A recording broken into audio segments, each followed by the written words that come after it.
Hello, good morning. My name is Izimage. I'm a professional barber and also a content creator. So today I'm going to be interviewing one of my fans.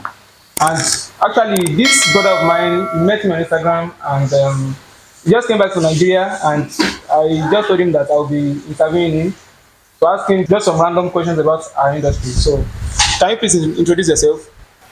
Yeah, my name is Timmy, um, better known as Timmy Nigeria or Timai. I'm a professional barber and also a blogger. Also a blogger? Yeah, I didn't know about that. yeah, you don't know. You said your name is Timmy Nigeria, but Yeah. I don't think you work in Nigeria here. No, I used to work in Nigeria years back. When I started as a barber, 1987, 88. Oh, Yeah, that's those a very long time ago. yeah those days when you use blade and comb. When you use blade and comb. But these days, all the new school barbers, they probably don't even know about this at all. And if they hear this for the first time, it Well, must be that 1980 something that you are talking about. probably your bet year. Exactly. So it's been a very, very long time that you started this profession. Yeah, that's the word OG. Oh, that's nice. That's actually Yeah, that's the word OG. Yeah. Yeah, welcome to Nigeria. Thank you very So much. how do you see, since how long have you left? Left the year 2000. Year 2000. Yeah. So this is your first time coming after. No. At some point, I relocated back to Nigeria, 2014, and then I left back in 2019. So I come to Nigeria like every year, but since the pandemic started, I haven't been in Nigeria. So this is the first time I've been in Nigeria since 2019. So I want to ask if you have a barber shop of your own over there, or I did really wanted to have a barber shop of my own, but it's very difficult to manage your own barber shop overseas. It's very, very difficult. First, you have to, the system work differently. Like in Nigeria, you can just decide to have a barber shop without any compliance, and just because of the business over sake. there you have to obtain a license before you can operate. You Because that's what you don't really have to obtain a license, depending on the country.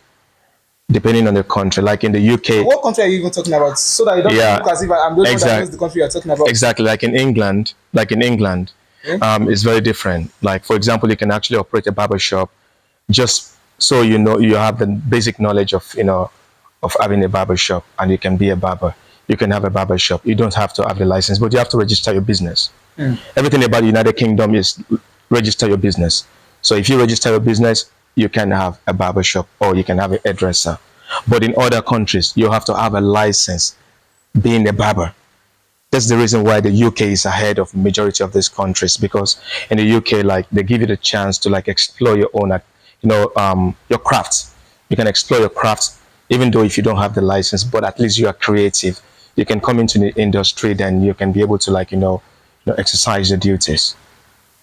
All right. So I would like to ask you, what comparison can you give about the? Actually, you've talked about some of the comparisons, but I want you to touch some aspects. The comparison between the barbershop industry in Nigeria versus the one in England. What I think is this: most barbers in Nigeria, they think it's just a lay-by job. You said They think it's a lay-by job. lay-by job, okay? Yeah, a lay-by job is probably like it's just my own term that I use. I don't know if there's any other term for it. I think like most barbers in Nigeria, they think like, oh, I'm just doing this because of I'm a barber, and some people just talk to you like, oh, just ordinary barber. But unfortunately, this is a job that if you take seriously, there's massive wealth behind it, and I see a barber as a surgeon. The life of the clients is in your hand. Yeah, especially. You ruin it, you ruin their day, you can ruin their events, you can ruin anything for them. So if you don't take it seriously as a duty that someone's life is in your hand, then you are not a barber. That's the way I say it. But over there, every client that walks in is very important. Very, very important, because come on, someone is paying you about £20 for a haircut, and you think like, oh, I'm just doing this, I'm just doing that. No, it is beyond that. As a barber, you just have to make sure your profession is like every other profession. Like a doctor, a doctor is not going to walk into my barber shop and disrespect me. I'll walk him out. exactly the kind of the problem we're having here in Nigeria, and it's even part of what I intend to ask you at the end of everything. That because a lot of people, well, I'll get back to that. Okay. So just can you share a little bit of experience on becoming a professional barber that you have today? Uh, I started a barber. I started being a barber when I think it was in 1987. I told my dad that this man, go cut my hair again. Dad, go cut our hair again. Those days they used to use this manual Yeah, yeah, clipper, yeah. cha cha cha cha cha cha, and then then they use this omo on your head when they want to do the shape up, Yes, and then they have exactly. this shoe That polish, blue shoe homo. polish and omo. They put it there and then it's all over your face, and they use the razor, bombay. The shape up starts from here and all that. I'm like, this is not the barbers. Like, this is how they have been doing it for the like over the years since I was a child. I'm like, we're changing the game. So then I met this guy. He's a Ghanaian. He used to go around with blade, razor, and comb. He used to go around. That Ghanaian, it was in Nigeria then. Yeah, yeah, it was in Nigeria. He goes about with his box, and then he goes everywhere, and then do the razor and comb. And then I watched him, and I said, I can do this. He said, sure, my brother, if you can do it, That's the, right. the road is open. That was how I started. So 1989 was the first time I held a was it electric clipper. It was very heavy. That was a super tapper. The wired. The wired, yeah, I know then there was no wireless clippers then. yeah. No, there was no wired. There's no way you can say anything wireless back in the days. And even up to your Walkman, you have to connect a wire to it. It's not wireless and all that. So that was the first time. One of my friend in school, his name is Aramide, and he said, I can see you doing well with razor and comb. Come, I will take you to my boss. He will show you. I thought he was joking. Fortunately for me, it was the same Shomolu where I was born in Lagos. So that's how you started learning professionally. Yeah, so after school, I go to the barber shop. I start with kids, all the clipper. That was 1988 and 89. That was how I started. Super Tapper, which is a classic one, very heavy at the time. So that was how I started. So Can you tell us what you enjoy most about being a professional barber? What is the most thing that you enjoy it? What keeps you motivated? what keeps me motivated is like, if I close at night, my whole days are like a nightmare. Your off days are like nightmares. Yeah. How? Because I keep missing the barber shop. Oh, so you don't even dream of quitting this? No, I don't dream of quitting at any time. I think that this is a mistake that most Africans do. Okay. I've been to a barber shop. I was in a barber shop in somewhere in Toronto. I don't somewhere around Jane Street. There's this place in Jane Street that's very close to a place called North York in Toronto. I met this guy and I asked him like, how long has this barber shop been? It's like my father owned it, and then they passed it on to me. The same. I went to a place in Milan also. I went to a place in Auxerre in France. I've seen a barber shop also in somewhere in Stockholm. Even though it's not my terrain, my place in Sweden is actually Malmo. I've seen several places across the world where barbers transfer their businesses to generations. But we Africans, we are doing a lot of mistakes. We do barber job, we make millions of naira, we make millions of money. At the end of the day, they say, oh, when I get to 50 years, I want to stop. They take that same money, they invest it into another business that they don't even have any idea about. All the money goes down the drain. This is what I think. I've learned a lot from people over the years, and I think like I have to change the notion. I think like, even though I'm 48, I'm going to be 48 in November, and I'm still, You are very close to the age. I'm thinking I will retire from barbering. I'm never going to retire. I know you haven't heard this from me before, but Yeah. actually, I usually tell myself that by the time I clock 50, Yeah. I don't want to be behind the chairs anymore. Okay, this is the trick for me. Well, I will still have my barber shop actually. Yeah. But I am saying it to myself that I don't want to be the one being behind the chairs. This is a trick. I don't believe in crowd. I believe in like clients. I don't believe in crowd. I don't believe if I have 200 people waiting outside for me to cut their hair. I don't believe in all that. I believe more like, if you get to a certain, Just even if it's 5 a day, if I'm 55, and they're able to give you what you want. exactly. You're okay with that. So I will still have the barber shop. I still have my table, even if I have 10, 20 seats. my seat's still there. Even if I'm 60, 70, it's still there. So Now if it's two I understand that clients, perspective. I understand that I still want to do it. yeah, That's how I feel. okay. Yeah. Well, that might actually change the way I also see things because I don't see myself giving up on this job. I don't. But barbering is stressful. To That me, barbering is depends. stressful, I especially think some aspects of barbering, like locking dreads. that's That not a barber's job. is that That's not a barber's job. That's a hairdresser's job. you mean it? That's the difference. Yeah. Listen, um, I have a lot of job that I've done over the years, and someone said, "Oh, I like this hairstyle. Can you do it for me?" I said, "Yes, I will do it." But it's like a panel beater. Huh? The engineer that's going to fix the electric board, which you call rewire in Nigeria, which is rewiring, right? And then you have the ones that is going to do like the interior. To make up a car is not Just one man's just job. not one man's job. Understand? There's the person that's going to do the painting. My job is to paint. That's the barber. You have to go do your dreadlocks somewhere, get it done. My job is to finish it, do the lines, make sure you have a very good fade, keep the beards clean. That's my job. My job is not to lock your hair. Actually, there's so much to learn from him, and I'm already learning a lot because his experience is way more than mine. Yeah. So I believe whatever I learn, you guys are going to learn more than that. So I'm really Yeah. enjoying this. Yeah. idea. So that's how I say it, because many times some people you don't have to. Let's say, okay, if you say you're a barber, what is the amount of time that a barber should spend on their clients? Maximum. As for me, I spend close to 40 minutes sometimes. Okay, so if you want to do dread, how many minutes? Ever since I started my own barbershop, actually, I employ people that do those things. Because it's not I your don't do it myself. because it's not your job.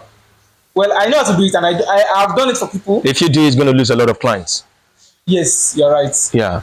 So I used to. if your clients walk in and they want to have a haircut, right?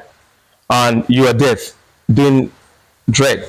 How long will your customers wait? 40 That's a minutes? tough question. 4 hours. 4 hours. Minimum. Exactly. You lose a lot of clients. This is the reason why you have to have the hairdresser section and the barber shop. So if you have the hairdresser section in the barber shop, the hairdresser does it, and then you do the finishing. That's it. So you spend maximum 40 minutes on the person that did the the dreadlocks. That's it. So now back to what I asked initially. I haven't heard what has been keeping you motivated.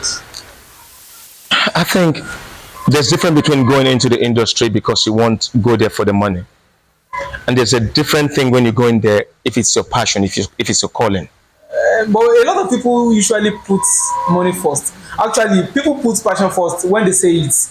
But what they actually want to do is that they are putting money first. So are you trying to say intently you are putting your passion first? If you put money first, then your environment is toxic. Because all you're going there to do is for the money. If you put money first, anything you do in life, if you put money first, the environment becomes toxic because you're not going to enjoy the job. If you enjoy a job, even if the environment is toxic, So there has to be a lot of there has to be passion, has to be before you there. can say you want Exactly. This is the reason why you see a lot of barbers for 5 years, 10 years, they're not improving. They're only there for the money. They already have a range, like between I'm going to make 200K or 300K a month. Once they clock that 300K or 200K a month, they go out of the barber shop. They go blow it because they're going for the money. But if it's your passion, you don't have a limitation. You understand me? Because you're going there for the client, not for the money. If you don't see your clients, you know someone has not been here for 1 month. You call them. There's this interaction between you and your client as a barber if you have a passion for the business. Actually, what you are talking about is being about a barber, not a barbershop owner. Actually, I think there is difference between the two. The way you are defining what you are defining right now. So what is a barber and a barbershop owner? Yeah, I think a barbershop owner is someone that owns a barbershop and he might work there as well. Okay. He might choose not to. But a barber is someone that actually works inside the barber shop. Have you heard? That's it. Have you heard about the story of someone who opened a barber shop, does not have any idea about the barber shop, Yeah, there are plenty, and then especially in Lagos here. all the barbers walk away? Actually, I have people like that coming to my DM to tell me their ordeal about this exact thing. Just Yeah, barbers are the biggest cabal. They can raise your business, and you are so happy. Like, oh, let's say my barber shop name is Timmy Ninja, or Timai's Clip, or Timai's Barber Shop. If that barber shop sells a lot, it's not me. It's my barbers. yeah, it's true. The name is just a signature. It's not me. The people walking in there are the ones keeping the business going. The day I mess up, you will see what they call the barbershop cabal. All the barbers are gonna walk away, and all the clients they will go with them.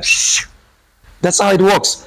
So this is the reason why, if you want to be a barbershop owner, you have to know about the business.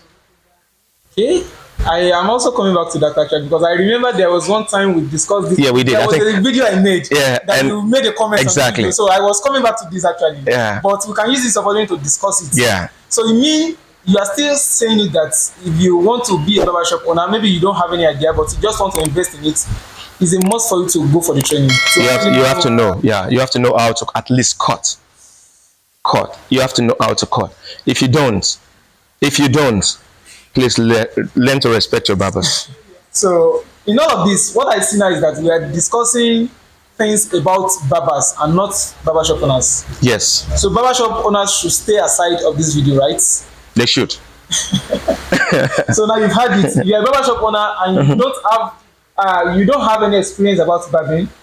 Maybe you should just go by. Step aside. Okay, so I want to ask you, what has been your biggest challenge in this profession? What would you consider as your biggest challenge, and how did you conquer the challenge? Sometimes you have this very nosy, very picky clients. And no matter what you do, they are not just comfortable. They are not just satisfied. They keep moving. They keep checking the mirror. They keep doing this. Keep doing that. Like they are not satisfied with the hairstyle you give them. No matter what you do, they can never be satisfied. It does not matter. And you think it is not the fault of the barber? No, like they are customers that even if 10 different barbers cut their hair, they are not satisfied. They are just like that. It's just natural. What I learned, A couple of them. yeah, I've met a few, maybe like in my entire career, in my entire over 30 years career, I think I've met only like 7 of them. And once you know them, I will advise you as a barber, once you know them, be very tolerant. Don't be angry at them. It's the kind of person they are. You know why? They look like they are not comfortable. They look like they are not satisfied. They will come back another time. See, their face shows a character that they are not satisfied. But the inside is satisfied. But they are the type of people that They don't want to. they don't show it. Whatever you do. They don't show it. So why are they coming back? Tell me a reason why they are coming back. Yeah, you're right. You're Exactly. right. And they come back, they do the same thing. Even if you are their barber for 5 years, they do the same thing for 5 years. So you have to learn to enjoy that, bump and grind, situation in the industry. So don't just think everything is going to be easy, right? So those are the only challenges that I have in the barber industry. And the way you conquer it is to be tolerant enough. You have to be very tolerant. Very, very tolerant. So, I would like to ask what skills or experience you would advise anyone going into this profession to have that it is a must-have for the person. What are the skills? Hygiene, number 1. Okay. Number 1. Number 2, hygiene. Number 3, hygiene. You know why? No matter how good you are as a barber, if you're not clean, you're a turn off. The skill is already there, just to improve on your skills, and then add a lot of hygiene to you. Because like I said earlier on in the interview, I think I mentioned barbers as surgeons. Yes, you said so. What do we work with? Work with the hair. No. What do we work with? We work with the head. What are our tools? Okay, what we work with? What are our tools? Yeah. Okay, yeah, they are blades. They are razors. They are sharp objects. Yes, that's So any slight mistake is gonna cut the clients. You have to be ready for those days as over well. those coronavirus days. A lot of barbers. You're talking about coronavirus days. Yes. I started in the era of HIV days. I started in the era of HIV AIDS days in the 80s when the razor blade was like a corona of today. Like they don't even a new blade that you open, the customer will be like, don't give me HIV, don't give me HIV. Back in the days, corona is just a child's play. Seriously, we're talking about a time when the name was so like it was like so like everywhere. This is the reason why I come up with the word hygiene. Your scissor, hygiene, your trimmer. Imagine you're using the same blade for over 10,000 customers. Think about it. And some people believe that a sterilizing machine is enough to. That crap, I don't use it. Wow. No, I don't use that crap. No. I think A sterilizing machine. Don't use it at all. can you give me that? Can you give me that spray? Okay. Can you please give me that spray, the mini one? I will show you. Yeah, that mini one. The mini spray. Yeah, that one. Usually, because when I'm traveling, I always go with this one. I'm not trying to advertise, though. Not trying to advertise, but I mean, this one is like 20 times more effective than a sterilizing machine. I don't know the reason why. There was a guy that came to my place. He said, you don't have the sterilizing machine. I said, sterilizing People machine. believe so much in that sterilizing machine, It's a scam. especially in Nigeria here. It's a scam.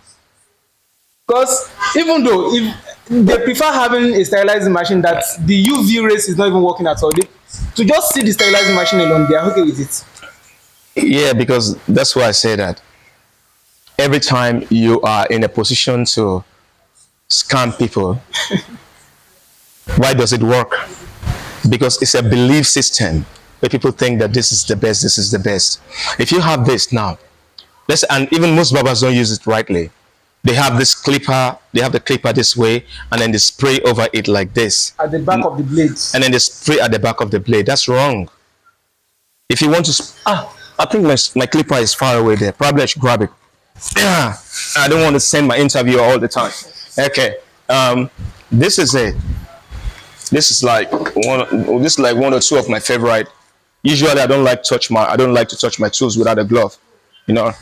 This like two of my favorite trimmers. This is my Wall Magic and then the Barber Pro. So how do you sterilize them? Easy.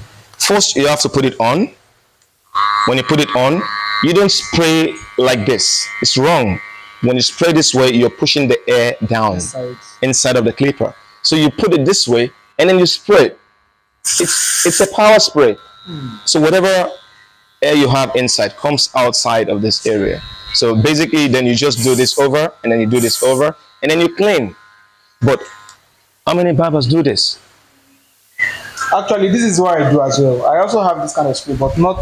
I don't know if this is the exact. No. This one and the one you're talking about, they are basically it's the same company actually, but this one just have more. The only difference is that this one is more like a little bit water based, and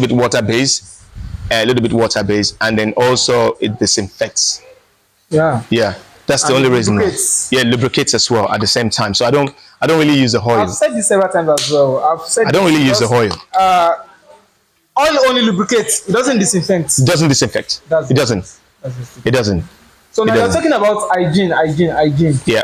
Okay, I don't want you to mention so much, but can you give us 3 first hygiene techniques that you believe a barber should usually have? Okay.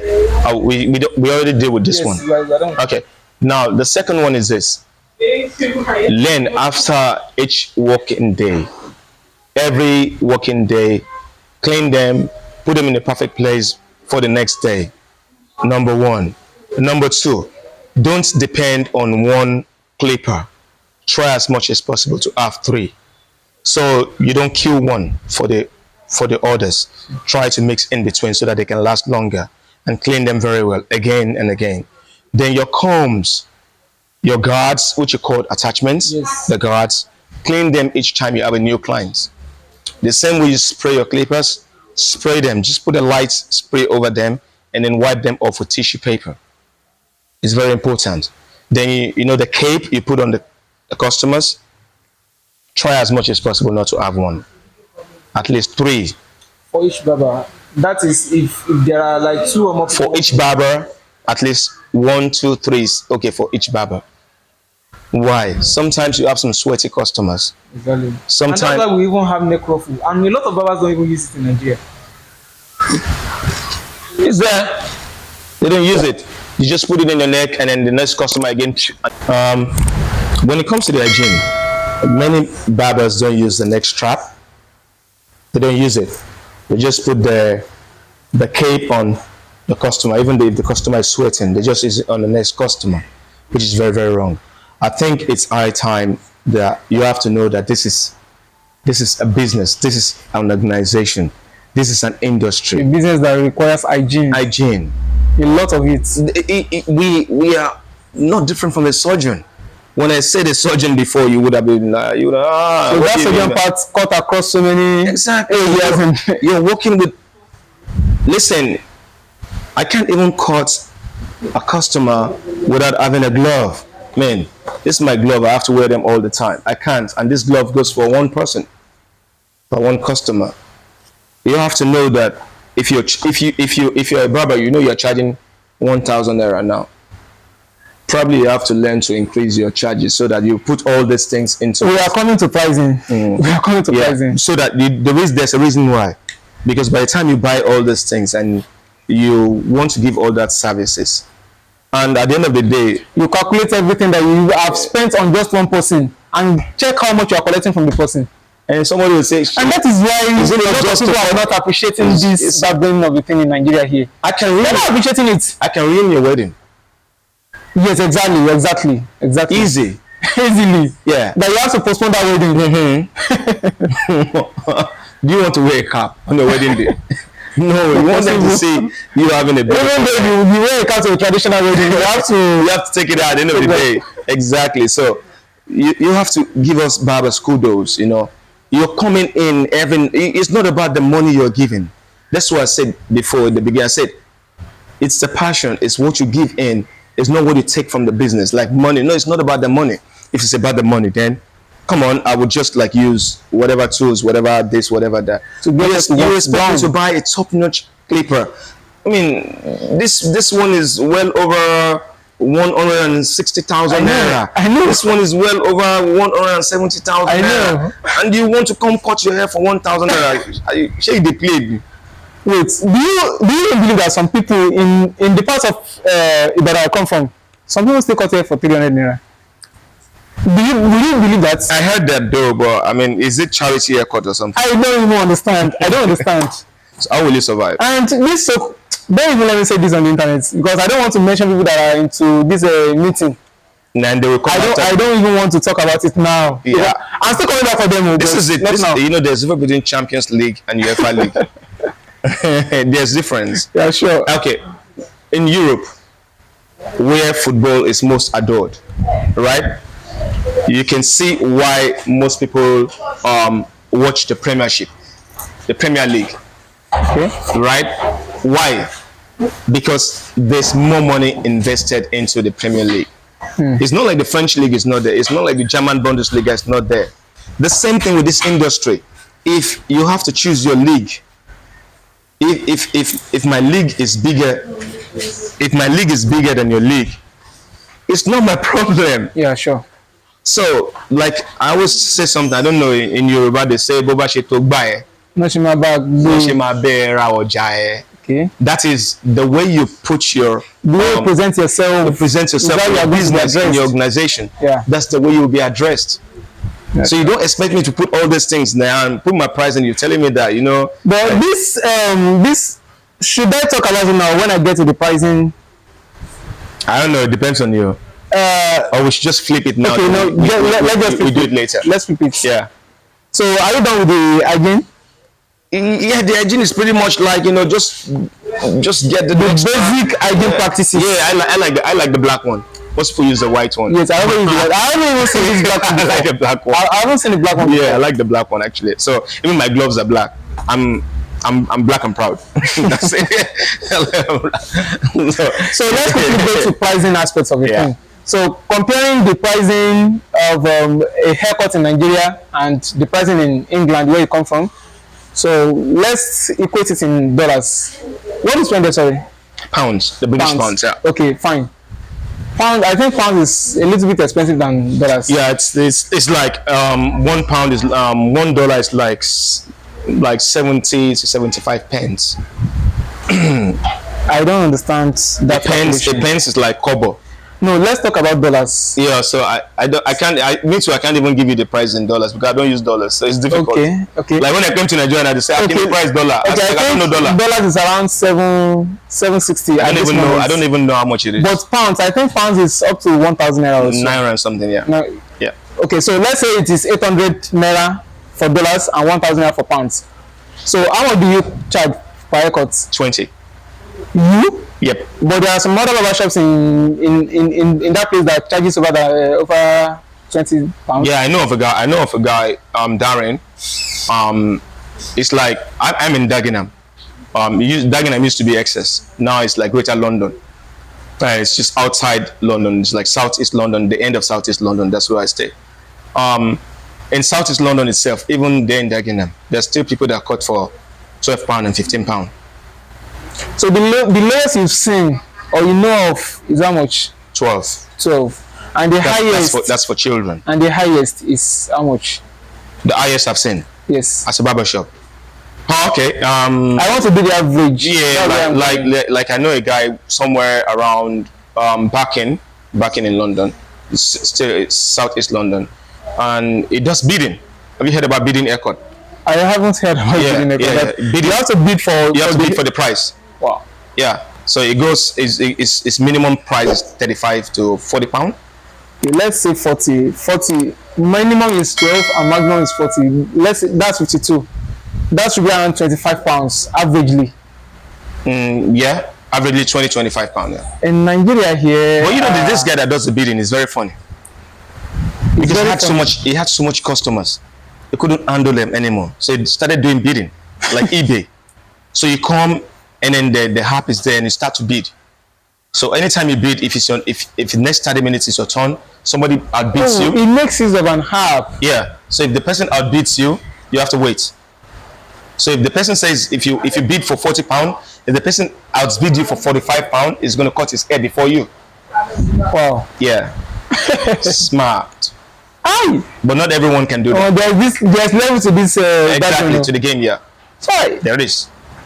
So me, I do, my haircut is £20. When I wanted to change the price December last year, my compatriots, like my colleague, they were like, oh, if you do that, a lot of customers, they will run away. I'm like, listen, we stand for too many hours. We are getting to that age where we can't walk as we used to walk before. Right now, we're still giving better services, and we have to, at least make something out of whatever you're doing. And he was like, I think that's like, okay, listen, we are cutting £15. There's a lot of people that tip us extra 5, right? That shows that people can pay for it. It was like, that's different. We started it since January, and it hasn't been bad. It hasn't been bad. It filters the unwanted customers from the wanted customers. That's what I think. Here in Nigeria, we have people that are still costing for 300 naira, just like I said earlier, and I've seen as high as 5,000 naira per haircut in Nigeria here. So the average of that should be. So let me quickly do the calculation, please. £1,000 probably. You said? £1,000, maybe 1,000. Yes, 1,000 naira on average. Yeah. So that is just £1. I would rather. If I tell you something very funny, it sounds funny, but I would rather be a barber in Nigeria and cut for 5,000 naira or 3,000 naira than cutting for £20 in England. Why? Why? If you look at the cost, If you look at the total cost, let's say averagely you are bringing home about 2,500 to 3,000 pounds a month as a barber. That's basically roughly the amount that the average barber makes in England, between 2,000 to 3,000 pounds. Now, if you're driving, now you pay for the shop, even if you are not the owner of the shop. If you pay for you have to pay for the seat or the area you're paying for, and you pay for your rent at home, and that's monthly. No, that's weekly. And then your rent at home is probably weekly or monthly. You do that also, and then if you're on mortgage, okay, you pay your mortgage, and then your insurance to the barber shop, and then insurance to your car, and then you start to mention everything. All those things are speaking the my YouTube in a month is £15, right? I have to pay to maintain all those things. I have to pay to maintain almost everything. I have to pay for it. The water, I have to pay for it. The electricity is like up the sky. My house alone, gas and electricity in a month is £500 a month. So tell me how I want to survive. So people that are still charging 1,000 naira in Nigeria here, you believe that it is still fair and normal? I think if you're smart enough, 1,000 naira for a haircut in Nigeria is not bad. Even considering the fact that we just have yes, in foil. You have to increase. So 1,000 naira is, according to you, 1,000 naira is a little bit lesser than what you're supposed to be charging. Exactly. But if you want to charge over 1,000 naira, what are you giving the customers? That's my question. You have to push something forward before you said you want to charge exactly over 1,000 naira. Exactly. Well, I have an interesting question here. It's a question that I wanted to ask my followers, but I don't know what I will need from them. So the question is this: I don't want to touch this clipper because you already said you yourself don't touch it. I don't like handed. Yeah. So I already sterilized everything anyways. Okay. Yeah. This is a wall clipper. Yep. A lot of people believe that this wall clipper is overrated because of the price. Because I myself, I don't use wall clipper. Okay. And I believe the clipper brand I use is able to do the exact work I will be using this for. Yeah. But the price difference is very, very different. The margin is high. So I also believe that it's overrated. What do you say about that? I'll be right back again. I'll tell you some things. There's a lot of things that most of the barbers don't really understand.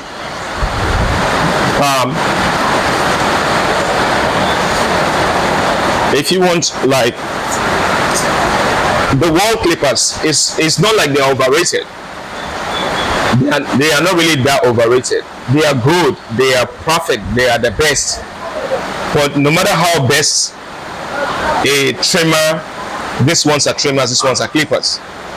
So no matter how best they are, there's always this thing that they can't do perfectly. You know, every human being have very different scalp.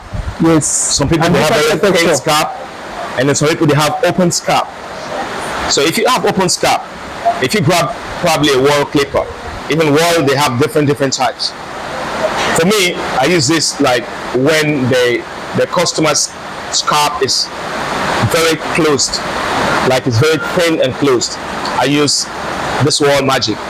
If the customer's skin or scalp is more open, like, you know, those people that they have a lot of meat on their head, I'd rather use a barber's probe. The reason is because that's why sometimes when some barbers they are cutting, it keeps entering the skin. Yeah, this is the reason why you don't have one clipper. This is the reason why you have a thin blade and a thick blade. So I use this in that case. Okay, when it comes to shape up, this is Barber's FX3. You can't find this in Europe. It's not in Europe. If you want to argue with me, or if you think I'm talking crap here, go to Amazon, go to eBay. You will never find this in Europe. But if you go to Amazon.com, which is America, you will find it there. So imagine you buy this for like $190, right? And then you have to pay duty before you send it to Europe, or send it to the UK. At the end of the day, the landing cost is about probably £200. It's rubbish. This is too much. And so you expect me to buy a clipper for like a trimmer for like 200,000 naira and cut your hair for 1,000 naira? You wicked now. So like this one, and this one, they all do the same job, but the difference is that this is a wall detailer, the cordless. Sometimes you can use this one to do shape up for people.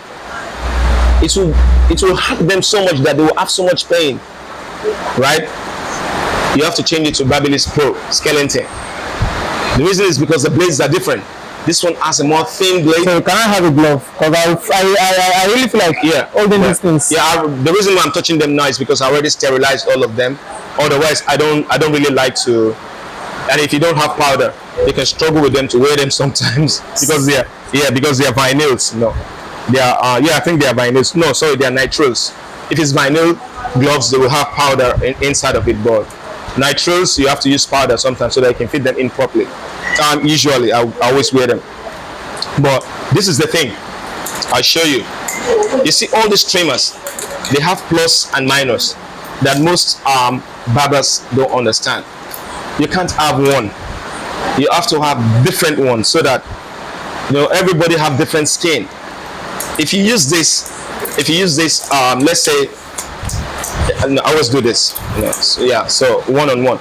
So if you use this and it's not doing the shape up properly, I bet you once you grab this one, it will reach perfectly. And sometimes if you use this, it's not working properly. If you grab this, it will work properly. But what does most barbers have? Just one. Just one. What if that one snaps? What if that one snaps? Then you go back to the old days when we used to use, super taper. So you do the shape up. You can get a perfect line. So I think it's high time that we have to pay very massive attention to the barber business. Yeah, we have to pay very big attention to it. Okay, so to wrap this up, I will be asking you. There is this a myth a lot of people believe in: bumps. Bumps. Yes. Yeah. A lot of people don't know the cause of bumps, and with the little research I also did, I didn't find a tangible reason why bumps appear and the treatments for it. So it just happens like it comes whenever it likes, and it also goes if it likes. So what would you say? How do you ensure that your customers don't leave your barber shop with bumps, and customers that comes with bumps, you have a way to treat the bumps for them? Yeah, because I do skincare. I always tell people, even if you have your own clipper, you will still get bumps. Exactly. Even if you have your own. Even if you're using your personal clipper. A lot of people believe that once you have your personal clipper, all those problems they have disappeared. No. This is how bumps work. Bumps actually called ingrown. Yeah. When the hair refuses to come out, and they start to grow inward. When they grow inward, it becomes bump. And I also teach my clients something. They say this is very amazing. All my clients, you should have a trimmer to shave. If you're the one that use razor blade to shave before you go to the barber. Don't depend on your barber to shave your hair, your beards, because as a human being, like every 2-3 days, if you don't shave, you start having itchy. Start to go itchy. What you do is that take your own trimmer. At least if you know you're going to the barber 2 weeks later, do your own, shaving yourself. At least keep yourself tidy a little bit so that you don't grow bumps. Bumps come most times when you leave your hair for too long. When you leave them for too long, they start to be like. There are some bumps that appear at the back of the neck, like 2-3 days after you have a haircut. Because you use your nails. When you're using your nails, you're pushing them backward. So I always advise use the back of your fingernails. Use the back. although it's not that sweet when you use the bark. This one is sweeter, but it's more dangerous. The same as a man, when you start feeling 2-3 days after you shave, you start to squash. It's itchy. That shows you that you need to cut. Now, this is my own remedy. If you're the type that always cut your hair low to the skin, if you want to do skin fade, like you call layers in Nigeria, we call it skin fade over there. Call it layers. If you know you used to get bumps, stop taking it down to your skin. At least 0.5, almost to your skin. Don't take it to the skin. Then you don't have skin irritation. So once you have skin irritation, that's when you start growing bumps. So I think people have to learn to also, teach their clients, what's best for them and what's not best for them. A lot of clients believe that bumps are infections that was transmitted from the clipper that was used. Now that we are clarifying it, I believe a lot of customers that are watching this will also know that their clippers can also give them bumps. And because a barber uses a clipper that he owns to shave you, doesn't mean that you're not going to get bumps. Exactly. I've seen people that never use any other person's clippers, and they have a lot of bumps. And I tell them, don't skip to do your shape up, like the lines so perfect. That's what I do with a wall detailer. You see this one, this monster, no customer ever came with bump. No customer ever came back with bump. This one, Barber's Pro Skeleton, maybe one-off sometimes, but this one I've experienced more bumps from them. That's why I said you have to read your clients. Don't have one, have multiple. I know it's very expensive, I know it's very difficult, but if you want to become a barber, if you want to become a barber, then please, you want to have these things. Please. Like, how long have you been using these tools? I am trying to know their lifespan. The three of them. This is the most expensive. This is the second most expensive, and this is the least most expensive. But they are all expensive. I've been using this one for like 1 year. 1 year. I've changed the blade 3 times. Okay. I've had this one for like 1 year. I've changed the blade twice. I've had this for like 3 years. I think I've changed the blade like 10 times. And it's only the blade that you have been changing. You have not done any other thing. This one snapped. This one is like the worst out of all of them. It's very fragile. It's like the worst out of all of them. The reason is because when you talked about wall was overrated, I personally wrote an email to Wall, explained to them how crappy and creepy their products are, but they are very addictive. Because this one, the baseline here, it's supposed to be like, if you see here, they use metal. Here they use plastic, but here on the baseline here, where it's sitting on is metal, but the outside layer is plastic. You can see this one is also broken because of the heavy vibration. Yeah. This is the FX3. It's broken because of the heavy vibration, but it's impossible to happen with this one. But this one, Odogu, it breaks down every time. There's a king of breakdown. But it's one of the shape up trimmer that you can't do without as a barber. Not a barber, a professional barber. You almost can't do without this because it gives you the most perfect shape up. Next to it is this one, and this is supposed to be the #1 barber of all of them. But now we've had some other ones coming up, that are really good, but I don't want to give it a try now because if they break down, I have to pay like almost the amount I bought them to fix them. So let me just deal with the devil I know for now. So it depends on how you manage your papers. That's how long they will last. Let me take this as an example. How many customers do you use this on per day? Almost on all my customers. Okay, that means I want to ask, how many customers do you have per day? Averagely 15-20. 15-20, and you use them for almost all your customers? Yeah. And you said you've been using it for 3 years? Yeah, and I fixed it like twice. Twice? Yeah. That means you already answered 10 times? Yeah. And each blade is 23 pounds. Wait, what is the point of the blade that you usually change it down? This is how you know if your customers start having pain. If they start to have bump over and over, and if you feel like it's dragging, like it's not moving as easy as it used to be, change the blade. Change the blade. So this one, usually I change the blade like every 2.5 months. That means you don't even bother to sharpen the blade. No, I don't. I never sharpened any blade before. When I was in Nigeria, I used to do that. Yeah. Oh, you want my blades? I can bring all my blades for you. Hey, use one. I have a lot of blades. I have a lot. I never sharpened my blade before. Never. Wow. I just replace them. I just okay, that is one of the disadvantages of this not so expensive clippers that we are using in Nigeria here. Now I was trying to compare this wall clippers, these expensive clippers, and the entry, without calling it entry level clippers. They are inexpensive, but they still do the work. Yeah, they still do the job. Yeah, they still do the job. Their parts, once their parts get spoiled, you can't find them anymore. You can't find them. So you have to buy another one again. The blade as well, you can't find their blade, and you can't swap this clipper's blade with another clipper. In these days now, if you look at them carefully, they always modify the wall. This is the reason why wall still remains number one. Like I told you, wall still remains number one. There's a reason why.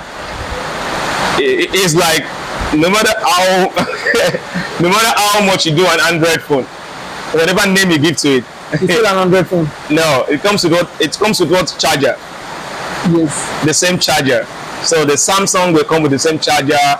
The Xiaomi, whatever you call it, the Oppo, whatever comes with, the same charger, which is the one you're having, right? That's it. Yeah. But with this one's Babyliss, you can never use the Babyliss blade, this Babyliss Pro blade for another Babyliss. It's impossible. Yeah. But like if you look at all these new generation clippers they are doing now, those ones that that help us to have more barbers, because without those guys, we have to give them kudos. Trust me, if without those guys, we'll never have this much barbers that we have today. Without what? Without those guys that are doing those cheap clippers. Oh yeah. We never have this much barbers today. Yeah, right. So we have to give them kudos. They also help the industry. So a lot of how can they afford this now? Maybe they play in 170 something thousand. How they want to afford them? They don't see the money. They want to see the money for only one clipper. Where? But I mean, these guys are making it possible for us, like 30K for a clipper. There's clipper of 10K. There's clipper of 5K. At least you start with that one, then you upgrade yourself. Then you don't come out for level where you say only friends. Now clients don't enter, so you upgrade yourself. The more you do, play, you go buy one, keep them for one side. You use that one. If you don't get one big customer, you show them this one, flash them, collect money. That's how the game is. You have to mix in between. That's the only way you can grow. If not, if you're saving to wait for this, you might not become a barber. That's what I say. All right, thank you so much for your time. I really appreciate the fact that I proposed it to you that I would be interviewing you when you come to Nigeria, and here we are now. So I really appreciate you for answering my calls, and will you go back soon, or you still with us? I'm leaving next week. So what are you taking along? I'm still coming back in August.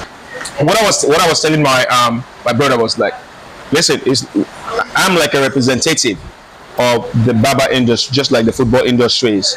You leave Nigeria, like you're playing for Aimba, then you leave and then you're going to play for like a club in England or a club in Spain. You come back after like all your years of experience, and you have to bring the experience back. This is the way I feel. I think I've served enough over there, and I want to bring it back home. What do I want to bring back? I want to bring back this kind of like my experience, my services at the top level.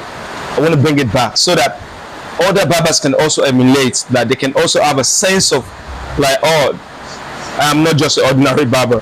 When I talk to people online and I tell them, okay, maybe they're big bullies online. Yeah, sure. They come like, oh, when you talk about something, they say, you this ordinary barber.